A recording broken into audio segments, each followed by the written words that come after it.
Hello అందరికీ తిరిగి స్వాగతం. మీరందరూ ఈరోజు కొత్త కథకు సిద్ధంగా ఉన్నారా?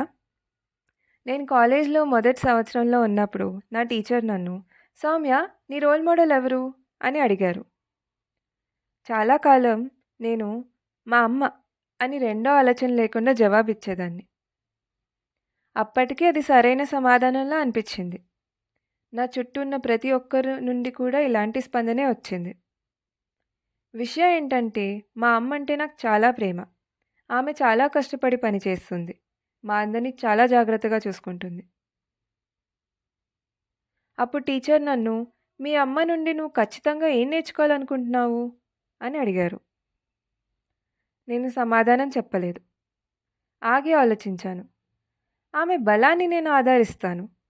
కానీ నిజం ఏంటంటే నేను అదే మార్గాన్ని అదే విధంగా అనుసరించాలనుకోవడం లేదు. నేను నా కెరియర్‌ను వదిలి వెళ్ళాలనుకోవడం లేదు. లేదా వేరే వాళ్ళ అవసరాల కోసం వాళ్ళని ప్రాధాన్యత ఇవ్వాలనుకోవడం లేదు. ఆమె ఎంత చేస్తుందో నేను గౌరవిస్తాను. కానీ ఆమె జీవితాన్ని జీవిస్తున్నట్టుగా నేను నన్ను చూసుకోవాలనుకోవడం లేదు.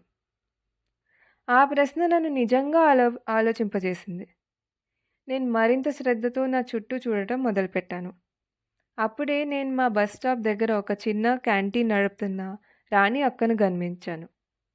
ఆమె చిన్న వయసులోనే పెళ్లి చేసుకుంది మరియు చదువు పూర్తి చేసే లోపులోనే విడిచిపెట్టాల్సొచ్చింది. ఆమె జీవితం అంత సులభం కాదు.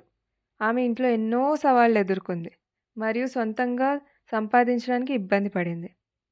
కానీ నిరాశను ఎదుర్కొనే బదులు ఆమె కొన్ని స్నాక్స్‌తో తన సొంత క్యాంటీన్‌ను ప్రారంభించింది. నెమ్మదిగా ఆమె దాన్ని పెంచుకుంది. మరియు మీకు తెలుసా, కొన్ని సంవత్సరాల క్రితం ఆమె కాలేజీ తిరిగి వెళ్ళి తన విద్యను పూర్తి చేయాలని నిర్ణయించుకుంది. ఆమె దుకాణం మూసివేయడం తర్వాత సాయంత్రం తరగతులకు హాజరు కావడం ప్రారంభించింది. వ్యాపారం, చదువు మరియు కుటుంబాన్ని ఒకేసారి సమతుల్యం చేసుకుంది. ఆమె దృఢంగా, స్వతంత్రంగా, ఫన్నీగా ఉంటుంది మరియు తనకు తాను మరియు తన కెరియర్‌కు ప్రాధాన్యతనిస్తుంది. అలాగే తన కూతుర్ని కూడా జాగ్రత్తగా చూసుకుంటుంది. ఆమె నాకు ఆదర్శంగా మారింది. నేను ప్రతిరోజు చూసే వ్యక్తి తన పోరాటాలను బలంగా మార్చుకుంది. ఇప్పుడు మీ వంతు. చుట్టూ చూడండి. మీరు ఆదరించే మీ కమ్యూనిటీలో ఎవరైనా ఉన్నారా? వారి సవాళ్లను ఎదుర్కొని వాటిని బలం మరియు దృఢ సంకల్పంతో అధిగమించి మీకు స్ఫూర్తినిచ్చే వారెవరైనా ఉన్నారా? మీ స్నేహితురాలి వైపు తిరిగి షేర్ చేయండి. మీకు 1 నిమిషం సమయం ఉంది.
చాలా బాగుంది. మీరు ఇప్పుడు ఎవరి గురించి అయితే మాట్లాడారో ఆమె మీ community role model. Community role models మనకు స్ఫూర్తినిస్తారు.